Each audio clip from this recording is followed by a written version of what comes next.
जय बापू जी। जय बापू बापू जी, आपकी सदा ही जय हो। जय जय। जैसा कि बापू गुरदास राम जी का जन्मदिन आ रहा है, तो बापू गुरदास राम जी के जीवन प्रसंग का वर्णन श्री नारायण चरितमृत के अनुसार। जय जय। हाँ जी।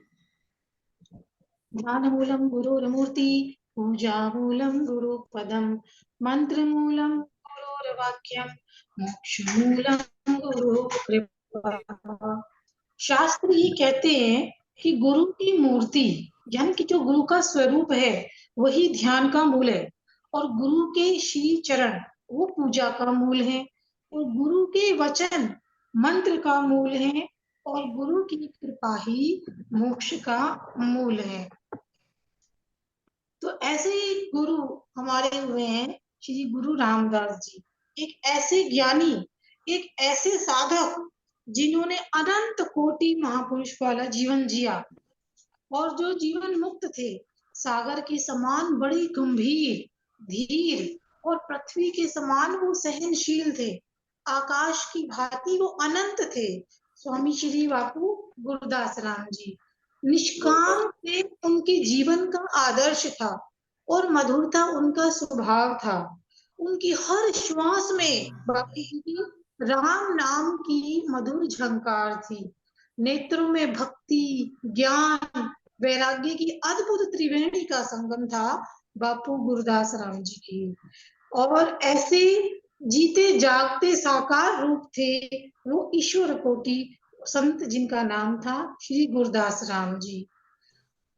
गुरदास राम जी के जो जन्म का उद्देश्य था वो तो पहले से ही बापू ओम नारायण दत्त जी महाराज जी ने निर्धारित कर दिया था।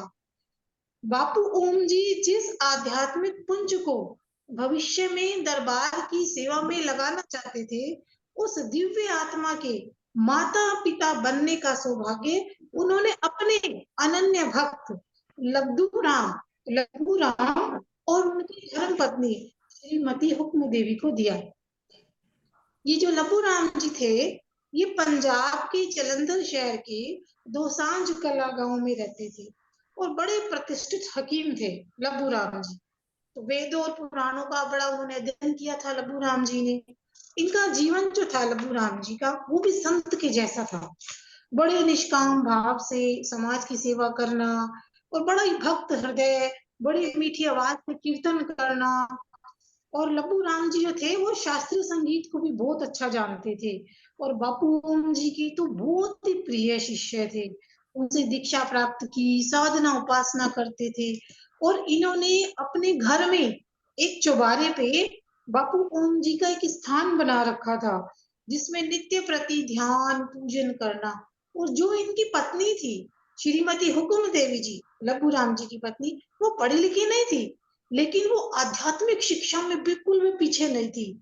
वो क्या करती थी, दिन रात सुबह शाम उनका नियम था, उन्होंने बापू जी का ध्यान करना, वेद पुराण धार्मिक पुस्तकों का उन्होंने पाठ करना, फिर उनको अपने सिर पे रखना, और सिर पे रख के घर के चौबारे में जो उन्होंने बापू ओम जी का पलंग रखा हुआ था, उसके 3 बार वो चक्कर लगाते थे, जिसे प्रदक्षिणा कहते हैं करना।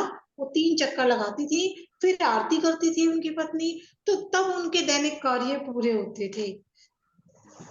तो दोनों पति पत्नी लड्डू राम जी भी और श्रीमती हुक्म देवी जी भी दोनों नंदाचौर में जाते थे बापू जी के दर्शन करने, और बापू जी उन्हें प्रसाद देके विदा करते थे। तो जब ये वापस आते थे अपने गांव में तो सांझ कला में, ये कभी रास्ते में रुकते नहीं थे लड्डू राम जी, सीधे इन्होंने घर जाना, और वहां जाके अपनी पत्नी को आवाज लगानी घर में जाके, और वो कहते थे अपनी पत्नी से कि स्नान करके आओ। और जो बापू जी ने प्रसाद दिया होता था, जब वो स्नान करके आती थी तो फिर उनकी झोली में डालते थे कि अब झोली में ये प्रसाद स्वीकार करो। जब तक उनकी पत्नी स्नान करके नहीं आती थी, तब तक वो प्रतीक्षा करते रहते थे, दरवाजे पे खड़े रहते थे, फिर उसके बाद वो कोई काम करते थे। तो एक लड्डू राम एक बेटा भी था, लेकिन वो देव योग से ऐसे में ही जो है काल कवलित हो गया था। लबू राम जी बड़ी सेवा करते थे नंदा चोर में जाके। और जब वो जाते थे नंदा चोर तो बापू ओम जी के लिए ना भोजन बनवा के लेके जाते थे, उस बड़ी श्रद्धा से अपने सिर पे रख के वो ले जाती थी। और बापू जी तो इतने खुश रहते थे उनसे, बहुत ही ज्यादा। अब एक दिन ना लबू राम जी बापू ओम जी की सेवा में खड़े हुए थे, तो थड़ा साहिब जाते हुए रास्ते में एक आम के पेड़ के पास ओम जी रुक गए।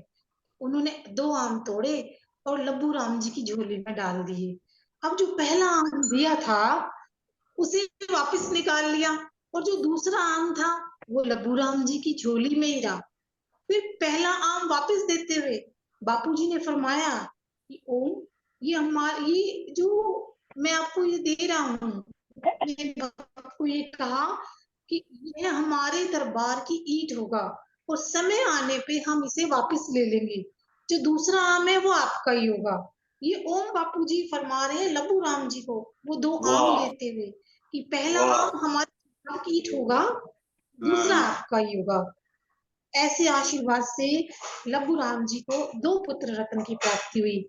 जो उनके बड़े बेटे थे, बड़े बेटे का जन्म 31 भादो विक्रमी संवत 1973 1973 में, ये 16 सितंबर 1916 को हुआ।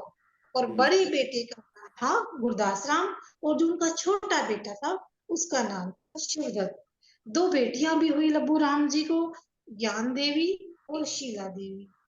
अब जो बड़े पुत्र थे गुरदास राम जी, वो तो बचपन से ही ये दिखाई देने लगा था कि संतों का उनके जीवन पे कितना असर हो रहा है। संतों की कृपा से ही तो ये अवतार रूप आए, बापू ओम जी की कृपा से ही तो अवतार रूप आए। उनके जितना भी व्यवहार था गुरदास राम जी का, वो और बच्चों से बड़ा हटके था। 5 वर्ष की अवस्था में जहाँ बच्चे सारा दिन खेलते रहते हैं, गली में बाहर खेल कूद करते रहते हैं, वो तो अपने पिता के साथ बैठ के ध्यान करते थे बापू गुरदास राम जी। और हमेशा अपने पिताजी से कहते, बापू जी कहते, मुझे भी ऐसी छोटी धोती लेके दो, मैं भी ऐसी धोती पहनूंगा। तो बिल्कुल अलग आदतें थी उनकी सामान्य बालकों से। और जब वो इतने भजन सुनते थे, कीर्तन सुनते थे, तो उनके मन में भी हर समय यही रहता था, संगीत के प्रति बहुत ज्यादा रुचि उनकी बढ़ गई बापू जी की। और कीर्तन सुनते तो इतने आनंद में मग्न हो जाते, जहाँ कहीं भजन सुनते, कव्वाली सुनते, तो सुनते रहते कि कहाँ से आवाज आ रही है, और फिर उसी तरह चल पड़ते थे। वहीं पे जहाँ कीर्तन होता था वहां पे जाके बैठ जाते थे बापू जी। तो ऐसे बापू जी थे। अपने पिताजी के साथ ये नंदा चोर भी बहुत जाया करते थे बापू गुरदास राम जी। और जब ये वहां पे देखते थे बापू हरनाम जी को और बापू राम जी को, तो बड़ा इनका हृदय रोमांचित हो उठता था। बापू गुरदास राम जी का बड़े आनंदित हो जाते थे उनको देख के। समय बीता, धीरे धीरे जो है बड़े हुए, शिक्षा का समय आया, तो गुरदास राम जी बड़ी तेज बुद्धि के थे। और अंग्रेजी साहित्य में उन्होंने बीए किया बापूजी ने। पंजाबी में भी उन्होंने जो है बड़ी, उनका बड़ा ज्ञान था, पढ़ने का उनको बड़ा शौक था। जब भी उन्हें कोई चीज सीखने को मिलती ना, तो वो मौका हाथ से जाने नहीं देते थे। स्कूल की पढ़ाई करी उन्होंने, कॉलेज की पढ़ाई की, साथ साथ उन्होंने अपने पिता के काम में भी हाथ बटाया बापूजी ने। पूरे पंजाब के अंदर उनका जो परिवार था, वो आयुर्वेद के क्षेत्र में, उनके पिताजी को आयुर्वेद का बड़ा ज्ञान था, बड़ा एक सम्माननीय स्थान रखता था बापू गुरदास राम जी का परिवार। अब लबू राम जी ये चाहते थे कि उनका बेटा जो है वो भी इस जो चली आ रही है पैतृक परंपरा तो चली आ रही है, इस गुण को वो अपना आत्मसात करे, और वो भी यही काम करे। लेकिन अंदर से तो थी लगन भगवान की तरफ, कीर्तन संगत की तरफ थी। अपने पिता के भी बड़े आज्ञाकारी थे, उनकी इच्छा का सम्मान भी करते थे, तो सारी चीजें सीख भी रहे थे, पूरा आयुर्वेद का ज्ञान सीख रहे थे बापूजी। लेकिन एक दिन क्या हुआ, उन्होंने एक ऑपरेशन देखा, और उस ऑपरेशन में उन्होंने देखा कि बड़ा ना खून बह रहा है। जो मरीज वहां बैठा हुआ था, तो इतना खून बहता हुआ देख के बड़े विचलित हो गए बापू गुरदास राम जी। तो उनका मन ना हट गया। उन्होंने अपने पिताजी से कहा कि मेरा मन अब इस ओर नहीं लगेगा, मैंने आज इतना खून बहता हुआ देख लिया है इसका। तो उन्होंने अपनी आगे की पढ़ाई पूरी की और नौकरी करनी शुरू कर दी। लाहौर, शिमला, पटियाला, चंडीगढ़, कई जगह उन्होंने जो है जॉब की। और पंजाब लोक सेवा आयोग के फूड और जो सिविल सप्लाई विभाग है वहां पे वो बहुत अच्छी पोस्ट पे काम करते रहे बापू गुरदास राम जी। बहुत अच्छे भाषाविद थे, हिंदी, उर्दू, अंग्रेजी, पंजाबी सारी भाषाओं का बहुत अच्छा ज्ञान था बापू जी को। और उनकी लेखन शैली इतनी प्रभावशाली थी कि उनको वो जो लेटर लिखते थे बापू गुरदास राम जी, चाहे वो उनके पर्सनल हो, व्यक्तिगत हो, या वो किसी ऑफिस के हो, पढ़ने वाला तो बस एक विशेष प्रभाव छोड़ते थे उनके लेटर।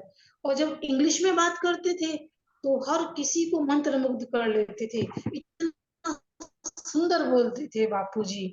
कानून संबंधी ज्ञान उनको था, कोई ऐसा सरकारी कार्य प्रणाली नहीं थी जिसके बारे में वो नहीं जानते थे। और गरीबों की तो इतनी सहायता करते थे, कोई ऐसा व्यक्ति होता ही था कि जो उनके पास मदद के लिए आए और वो उसकी मदद ना करे। और रोते हुए उनके पास आते थे लोग और हंसते हुए जाते थे। हमेशा हमेशा सहायता करने के लिए, ना दिन देखना ना रात देखनी, बापू गुरदास राम जी हमेशा तैयार रहते थे। साथ साथ नौकरी करते थे और साथ साथ साधना करते थे, कीर्तन, भजन, सत्संग, प्रभु का ध्यान करना। एक बार वो लाहौर में गए हुए थे अपनी हायर एजुकेशन के लिए, उच्च शिक्षा के लिए गए हुए थे। तो बापू जो श्रद्धा राम जी महाराज जी हैं, वो लाहौर जाके गुरदास राम जी से मिले थे और उन्हें आशीर्वाद दिया। बापू श्रद्धा राम जी ने कहा कि मैंने जो देखना था ना वो देख लिया। बापू श्रद्धा राम जी कह रहे हैं कि मैंने जो देखना था वो देख लिया।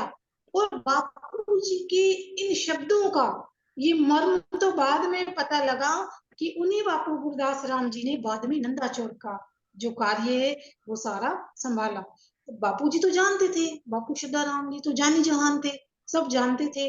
और वो जानकर ही उन्होंने ये वाक्य कहे थे जो बाद में पूर्ण रूप से सिद्ध हुए। 1937 में 1937 में इनका विवाह जो हुआ कंग जगीर निवासी जो सावित्री देवी हैं उनके साथ हुआ। और गृहस्थ जीवन भी बापू जी की कृपा से बड़ा सुखमय रहा इनका। और विवाह के बाद दोनों पति पत्नी ने बापू श्रद्धाराम जी से दीक्षा पाई। और बापू श्रद्धाराम जी तो गुरदास राम जी में इतना स्नेह रखते थे, वो उनको अपना बेटा मानते थे, बिल्कुल बेटे की तरह व्यवहार करते थे। और जो उनकी पत्नी सावित्री देवी थी उनको अपनी बहू समझते थे और उतना ही प्यार करते थे जैसे बेटे बहू को करते हैं। बापू श्रद्धाराम जी जो थे वो गुरदास राम रहने जाया करते थे, बहुत बार रहने जाते थे। तो काफी जो है उनके विचार विमर्श जब रहते थे तो गुरदास राम जी क्या करते थे, बापू गुरदास राम जी वो जो बड़े गहरे वन होते थे जंगल, वहां पे चले जाते थे। और वहां पे जाके जो साधु बैठे होते थे जैसे वो तपस्या करते थे, ऐसे गुरदास राम जी महाराज जी तपस्या करते थे। उन वाह साधुओं को जो भी कोई चीज की जरूरत होती थी साधुओं को जाके बापू जी दे आया करते थे। एक बार क्या हुआ कि बापू श्रद्धा राम जी गुरदास राम जी वहां शिमला गए हुए थे, बापू श्रद्धा राम जी गए हुए थे। तो उनके साथ बीबी चिंती, बीबी माया और लक्ष्मण दास जी भी थे। तो इन तीनों को बापू श्रद्धा राम जी ने कहा कि आओ तुम्हें कुछ दिखाएं। बापू जी कह रहे हैं कि आओ तुम्हें कुछ दिखाएं, ये कहा। और अपने तीनों दास को लेके, बीबी चिंती, बीबी माया और लक्ष्मण दास जी को लेके बापू श्रद्धा राम जी महाराज जी गए एक जंगल की ओर लेके। जंगल की ओर गए, आगे बढ़ते गए तो उन्होंने क्या देखा वहां पे कि बापू गुरदास राम जी महाराज जी एक झरने के पास एक टांग पे खड़े होकर तपस्या कर रहे हैं बापू जी। वाह तो उन्हें वाह शरीर की कोई जरूरत नहीं है बापू जी को। और मुख मंडल जो है बापू जी का इतना शांति का भाव लिए हुए है बापू गुरदास राम जी का। और ईश्वर चिंतन में निमग्न है बिल्कुल, उन्हें कुछ नहीं पता उनके पास कौन है। बापू वाह श्रद्धाराम जी खड़े हैं, तीनों भक्त खड़े हैं। और तब उन्हें देख के बापू श्रद्धाराम जी महाराज जी बड़े खुश हुए और बहुत गर्व से उन्होंने तीनों भक्तों को बापू गुरदास राम जी की ओर इशारा करके कहा कि देखो मेरा शिष्य कैसी अद्भुत भगवत भक्ति में लीन है। और ये बात सिद्ध भी होती है कि जो गुरदास राम जी थे ना वो विवाह करवाने में भी कोई रुचि नहीं रखते थे। क्यों? बचपन से ही जो उनके वास्तविक जीवन का उद्देश्य था वो तो कुछ और था, वो तो भगवत प्राप्ति थी। लेकिन क्योंकि माँ उनकी चाहती थी, तो अपनी माँ की बात उन्होंने मानी। उनकी माँ बहू का मुख देखना चाहती थी, तो उन्होंने अपनी माँ की इच्छा पूर्ति के लिए ये गृहस्थ जीवन स्वीकार किया था। तो बहुत सुंदर लीलाएं बापू गुरदास राम जी की हैं। बापू श्रद्धाराम जी उन्हें अपने बेटे की तरह मानते थे। तो आज के लिए जीवन प्रसंग इतना ही। जय बापू, जय बापू। वाह जी, बहुत सुंदर, बहुत सुंदर। ये जो उनका जीवन, वाह वाह वाह, इतना ज्यादा शिक्षाप्रद उनका जीवन है ना। बापू आप आगे सुनेंगे चल के भी कैसे कैसे उनकी सहन शक्ति जैसे बताई वो। और ये सबसे ये एक और बात बता दूं बापू, ये जो अभी जिसके दिव्य दर्शन अभी करवाए रोजी ने हमें, ये श्री नारायण चरित जो ग्रंथ है श्री नारायण चरितमृत, तो वो बापू गुरदास राम जी की बेटी जो रवि जी हैं, तो उनकी जो डॉटर इन लॉ, उन्होंने ये राशि जो है उन्होंने ये लिखा। और उन्होंने इतनी मेहनत करके, ऐसे मुझे अमेरिका में बैठे भी फोन आया था उनका लिखते हुए कि आपको बापूजी की रहमत के किस्से कुछ बताए। फिर मैंने माता पिताजी के साथ जो हुए तो वो बताए, तो मतलब बात का वो भी उन्होंने दर्ज की उसमें। सो कितनी मेहनत करके उन्होंने एक एक को सेवक को कॉल करके पता दिया भी बताओ आपकी जो पर्सनल जो आपकी एक्सपीरियंस है बापूजी के साथ। तो ये इतनी सुंदर उन्होंने ये गाथा उन्हीं की ये रचना है। ये सारा जो लिखा है सारे संतों के बारे में लिखा है।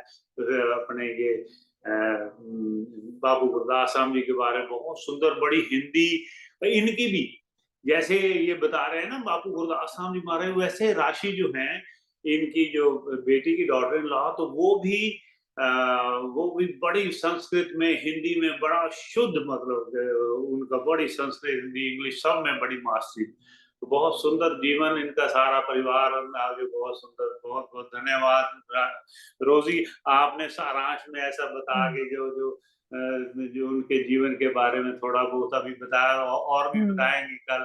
तो बहुत सुंदर, इनका जन्मदिन आ रहा है कल, तो बड़ा खुशी की बात है। ऐसे ऐसे संत जो हमारे दरबारों में आए हैं, जो एकदम गुरु प्रभु का रूप, ये जो होता है ना, जो हरि का नाम आप जपते हो ना, तो हरि जैसे ही हो जाते हो। हरि का नाम जपने से हरि जैसा ही हो जाता है।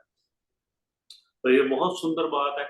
तो ये जो संत रूप है, मैं तो मतलब संतों से इतना प्रभावित होता हूँ जिसका कोई हिसाब नहीं। तो ये संतों के कारण ही ये सारा इतना जो दुनिया में सुख है, शांति है, आनंद है जीवन में, गुरुमुखों के खास करके जो जीवन में, तो इन संतों के कारण ही है। इनको कोटि कोटि प्रणाम बापू गुरदास राम जी महाराज, आपको कोटि कोटि प्रणाम।